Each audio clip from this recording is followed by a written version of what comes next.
നമസ്കാരം.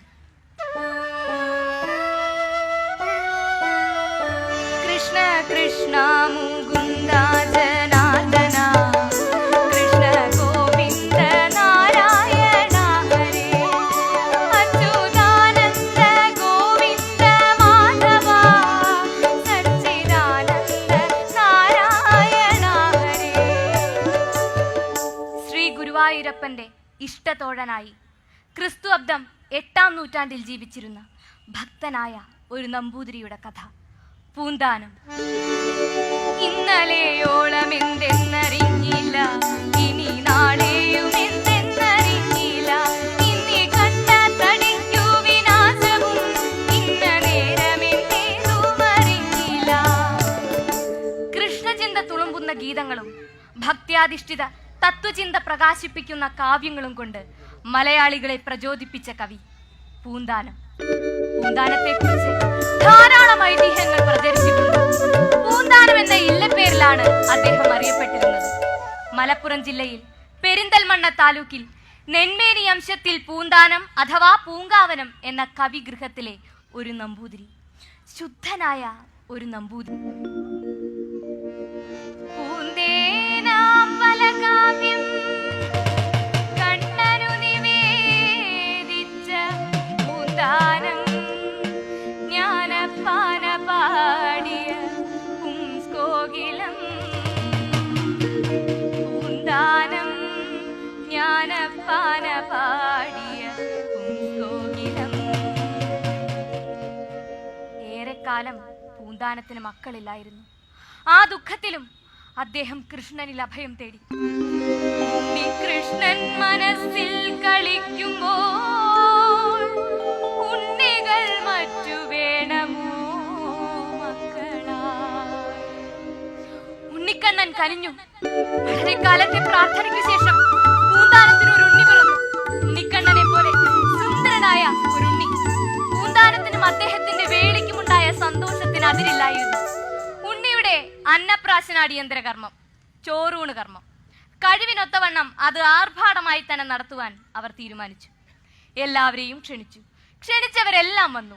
മുഹൂർത്തം രാത്രിയിലായിരുന്നു. ഉണ്ണിയെ ഒരു ഭാഗത്ത് ഉറക്കിക്കിടത്തിയിട്ട് പൂന്താനത്തിന്റെ പത്നി അതിഥികളെയും മറ്റും സ്വീകരിക്കുന്നതിന് വേണ്ടി ഉമ്മറത്തേക്ക് പോയി. ഈ സമയം അതിഥിയായി വന്ന ഏതോ ഒരു സ്ത്രീ ഉണ്ണി കിടന്നുറങ്ങുന്നത് ശ്രദ്ധിക്കാതെ തന്റെ ഉത്തരീയം ഉണ്ണിയുടെ മേൽ അലക്ഷ്യമായി ഇട്ടിട്ട് പോയി. പിന്നാലെ വന്ന മറ്റൊരു സ്ത്രീ അവരുടെ മേൽ കൊണ്ടൂരി അവിടെ ഇട്ടു. ചോറൂണിന്റെ മുഹൂർത്തത്തിന് അല്പം മുമ്പ് ഉണ്ണിയെ എടുത്ത് കുളിപ്പിക്കുവാൻ അയച്ചെന്ന ആ അമ്മ കണ്ടത് ആ തുണിക്കെട്ടുകൾക്കിടയിൽ ശ്വാസം മുട്ടി മരിച്ചു കിടക്കുന്ന തന്റെ പൊന്നോമന പുത്രനെയാണ്. എന്റെ മോനെ, എന്ത് പറ്റി? കണ്ണു തുറക്കണ. അവർ ബാവിട്ട് നിലവിളിച്ചു. പൂന്താനവും ആ കാഴ്ച കണ്ട് സങ്കടം സഹിയാഞ്ഞ് തല തല്ലിക്കരഞ്ഞു.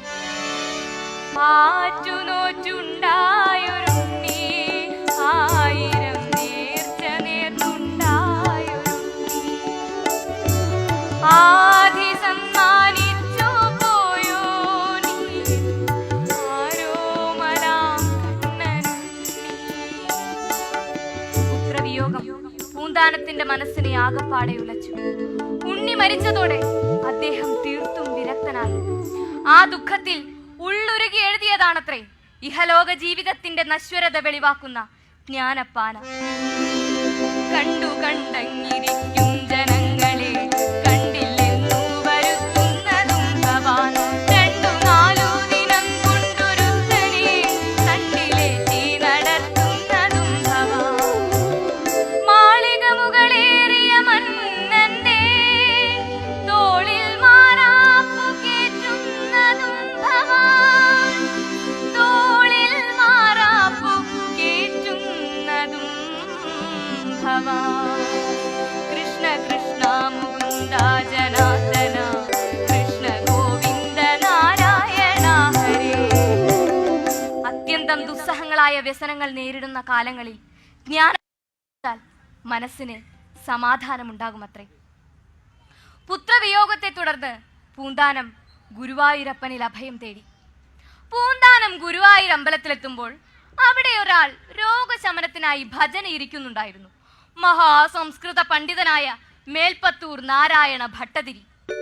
വിദ്വാനായ ഭട്ടതിരിക്ക് പൂന്താനത്തോട് അകമേ പുച്ഛമായിരുന്നു. പൂന്താനം ഒരു ദിവസം ഭട്ടതിരിയെ കാണാനെത്തി. ഒപ്പം താൻ രചിച്ച കാവ്യവും കയ്യിൽ കരുതി. എന്താ പൂന്താനം? ഒന്നുമില്ല, വെറുതെ ഒന്ന് കാണാൻ വന്നതാ. ഓഹോ, കണ്ടൂലോ, എന്നാ പോയിക്കൂടെ? അല്ല, ഒരു കാര്യം ഉണ്ടായിരുന്നു. എന്താത്? ഉണ്ടൊരു കൃതി, അല്ല വികൃതി, എന്റേതായി ചൊൽക്കൊണ്ടെഴുമങ്ങുന്നതിൻ പിഴകൾ തീർത്താൽ കൊള്ളാം. ഭട്ടതിരി പുച്ഛത്തോടെ പൂന്താനത്ത് നോക്കി. ഇത് സംസ്കൃത കാവ്യാണോ? അല്ലല്ലോ. വിദ്വാനായ എന്നെ ഈ ഭാഷാകാവ്യം കാണിക്കാൻ താങ്കൾക്ക് എങ്ങനെ ധൈര്യം വന്നു? അതുമല്ല, വിഭക്തി അറിയാത്ത നിങ്ങൾ എഴുതിയതൊക്കെ അബദ്ധവുമായിരിക്കും. കൊണ്ടുപോയി വല്ല ഭാഷാകവികളെയും കാണിക്കേ. ക്രൂരമായ പരിഹാസവാക്കുകൾ കേട്ട് ഹൃദയം തകർന്നു പോയ പൂന്താനം ആ കൃഷ്ണ സന്നിധിയിൽ നിന്ന് പൊട്ടിക്കരഞ്ഞുപോയി. പെട്ടെന്ന് ഒരു പൊട്ടിക്കരച്ചിൽ. പൂന്താനം തിരിഞ്ഞു നോക്കുമ്പോൾ കൃഷ്ണ, ഹരേ കൃഷ്ണ! ഇരു കാലുകളിൽ പിടിച്ച് വേദന സഹിക്കാതെ ഭട്ടതിരി പൊട്ടിക്കരയുന്നു. ശമിച്ചിരുന്ന വാതരോഗം കലശലായി. അപ്പോൾ അവിടെ യഥാ ഒരു ദിവ്യപ്രകാശം, ഒരശരീരി. കേളിയേറിന മേൽപ്പത്തൂരിന്റെ വിഭക്തിയെ കാളിക, പൂന്താനത്തിൻ ഭക്തിയാണെനിക്കിഷ്ടം. കൃഷ്ണന്റെ സ്വരം. പാണ്ഡിത്യ ഗർവ്വപൂണ്ട ഭട്ടതിരി, എത്രയും പെട്ടെന്ന് ഈ ഭാഷാ കവിയുടെ സങ്കടം തീർക്കാം, എന്നാലേ ഈ വാതരോഗം ശമിക്കൂ. പൂന്താനത്തോടുള്ള ദൈവപ്രീതി കേട്ട് ഭട്ടതിരി അന്തം പെട്ടു. പൂന്താനത്തിന്റെ കാലു പിടിച്ച് മാപ്പ് അപേക്ഷിച്ചു. ആ ഭാഷാ കാവ്യം വായിച്ച് ഭട്ടതിരി പ്രശംസിച്ചു. പൂന്താനത്തെ അപമാനിക്കുന്നത് ഗുരുവായൂരപ്പൻ സഹിക്കില്ല. അത്രയ്ക്കാണ് ആ ഭക്തനോടുള്ള പ്രേമം.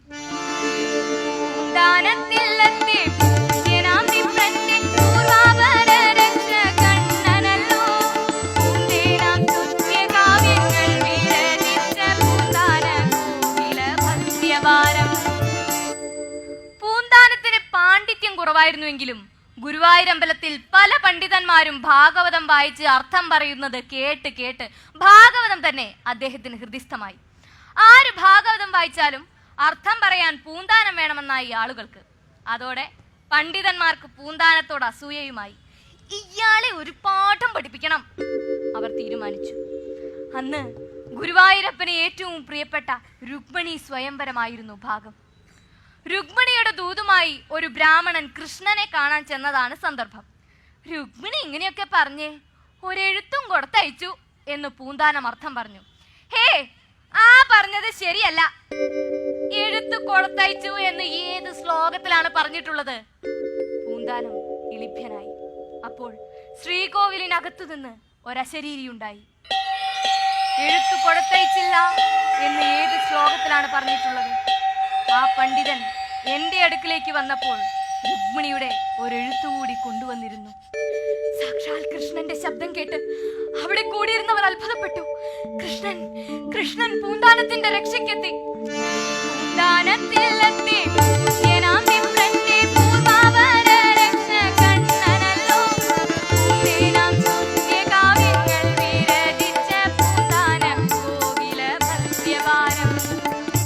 പൂന്താനത്തിന്റെ ഖ്യാതി നാടെങ്ങും പരന്നു. ക്ഷേത്രത്തിലെ നമസ്കാര ഭക്ഷണത്തിന്റെ സമയത്ത് പൂന്താനത്തിന് സ്ഥിരമായി മാന്യസ്ഥാനം നൽകി ആദരിച്ചു. പക്ഷേ അന്നൊരു ദിവസം, പൂന്താനം, നമസ്കാര സദ്യക്ക് മാന്യസ്ഥാനത്തിരിക്കണ്ട. ക്ഷേത്രത്തിൽ മഹാപണ്ഡിതൻ വന്നിരിക്കുന്നു. വിദ്വാനും വേദാർഹനുമായ ഇദ്ദേഹത്തിനു വേണ്ടി പൂന്താനം സ്ഥാനം ഒഴിഞ്ഞു കൊടുക്കുക. ക്ഷേത്രാധികാരികളുടെ തീരുമാനം പൂന്താനത്തെ ദുഃഖിതനാക്കി. ആ സ്ഥാനം ഒഴിഞ്ഞു കൊടുക്കാൻ പൂന്താനം വിഷമിച്ചു. ഒഴിഞ്ഞു കൊടുക്കില്ലെന്നോ? ഇത്രയ്ക്ക് അഹങ്കാരായോ? എഴുന്നേറ്റ് പോണം. ഞാൻ പോവില്ല. എന്ത്? ആരുമില്ല ഇയാളെ പിടിച്ച് പുറത്താക്കാൻ? ക്ഷേത്രാധികാരികൾ പൂന്താനത്തെ പിടിച്ചു വലിച്ച് അവിടെ എഴുന്നേറ്റു. അദ്ദേഹം കണ്ണുനീർ പൊഴിച്ചു. വേണ്ട, എനിക്കൊരു സ്ഥാനവും വേണ്ട. കൂടിയല്ല പിറക്കുന്ന നേരത്തും കൂടിയല്ല മരിക്കുന്ന നേരത്തും മധ്യ ഇങ്ങനെ കാണുന്ന നേരത്ത്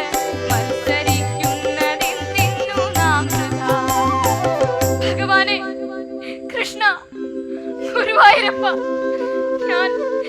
ഞാൻ ഇവിടെ ഇരിക്കാൻ അർഹനല്ലെന്ന്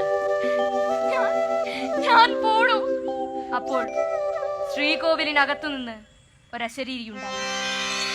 ഈ ദുഷ്ട സംസർഗം വേണ്ടൊഴിച്ചിടുക, ഈ സഹവാസം ത്യജിക്കാനൊരുങ്ങുക. പൂന്താനം, ഇനി ഇവിടെ വരികയും ഈ ദുഷ്ടന്മാരുടെ അടുക്കൽ താമസിക്കുകയും വേണ്ട.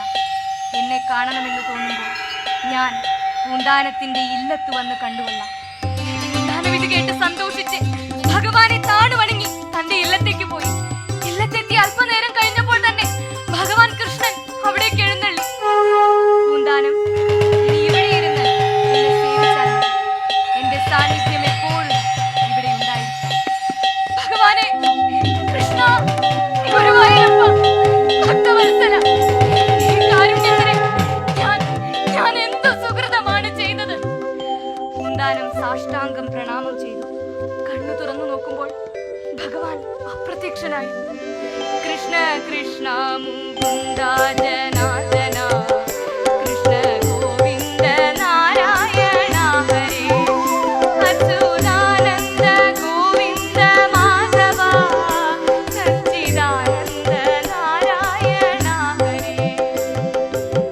ഭഗവാനെ കണ്ട സ്ഥലത്ത് പൂന്താനം ഒരു കൃഷ്ണ വിഗ്രഹം പ്രതിഷ്ഠിച്ച് ശ്രീകോവിൽ പണിതു. അവിടെ നിത്യവും പൂജയും നിവേദ്യവും അർപ്പിച്ചു. ആ സ്ഥലം പൂന്താനം ഇരുന്നതിന്റെ ഇടതുവശത്തായതിനാൽ അതിന് ഇടതുപുറത്തമ്പലം എന്ന് പേരിട്ടു. ആ അമ്പലവും പൂന്താനം പൂജിച്ച വിഗ്രഹവും ഇന്നും അവിടെയുണ്ട്. പിന്നീട് ഭഗവത് കാരുണ്യത്താൽ പൂന്താനത്തിന് ദീർഘായുസ്സോടു കൂടിയ സന്താനങ്ങൾ ഉണ്ടാവുകയും വളരെ കാലം അർദ്ധപുത്രമിത്രാദികളോടൊത്ത് സുഖ സമൃദ്ധിയോടെ ജീവിക്കുകയും ചെയ്യും. ഒടുവിൽ പൂന്തേനാകുന്ന കാവ്യങ്ങൾ ഗുരുവായൂരപ്പന്റെ തൃച്ചേവടയിൽ അർപ്പിച്ച ആ പുംസ്കോകിലത്തെ ഭഗവാൻ ഉടലോടെ സ്വർഗത്തിലേക്ക് കൊണ്ടുപോയി. ഇന്നലെയോളമെന്ന്